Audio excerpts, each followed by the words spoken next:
ഇന്ന് നമുക്ക് ബൂംബാങ്ങിൻ്റെ ഫേമസ് ആയിട്ടുള്ള ബിയർ പഴംപൊരി ഉണ്ടാക്കി നോക്കാം കേട്ടോ. ഞാൻ കുറേ ആയി ഈ റെസിപ്പി ഇൻസ്റ്റഗ്രാമിലും യൂട്യൂബിലും ഒക്കെ കാണുന്നു. ലാസ്റ്റ് ഇതൊന്ന് ട്രൈ ചെയ്ത് നോക്കാമെന്ന് വെച്ചു. അപ്പോൾ അതിന് വേണ്ടിയിട്ട് നല്ല പഴുത്ത നേന്ത്രപ്പഴം തിൻ സ്ലൈസ് ആയിട്ട് കട്ട് ചെയ്തിട്ട് എടുക്കുക. ഞാനിവിടെ ഒരു പഴത്തിന് 3 സ്ലൈസ് ആയിട്ടാണ് കട്ട് ചെയ്യുന്നത്. നിങ്ങൾക്ക് വേണമെങ്കിൽ അത് 2 ആക്കാം കേട്ടോ. എന്നിട്ട് ഓരോ സ്ലൈസും മൈദയിൽ നന്നായിട്ട് കോട്ട് ചെയ്തിട്ട് എടുക്കുക. പിന്നെ ബാക്കി വന്ന ഈ സെയിം മൈദയിലേക്ക് തന്നെ കുറച്ച് മഞ്ഞൾപ്പൊടിയും ലേശം ഉപ്പും പിന്നെ നമ്മുടെ മെയിൻ ആയിട്ടുള്ള ഇൻഗ്രീഡിയൻറ്റ് അതായത് ബിയറും കൂടിയും ചേർത്തിട്ട് ഒരു ലൂസ് ബാറ്റർ ഉണ്ടാക്കിയെടുക്കണം.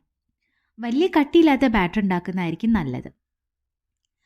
പിന്നെന്താ, എണ്ണ നന്നായിട്ട് ചൂടായി വരുമ്പോൾ പഴം എടുക്കുക, ബാറ്ററിൽ ഡിപ്പ് ചെയ്യുക, എണ്ണയിലിടുക.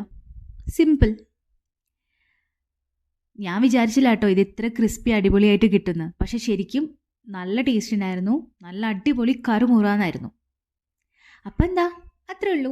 എല്ലാവരും ട്രൈ ചെയ്ത് നോക്കുക. ബൈ.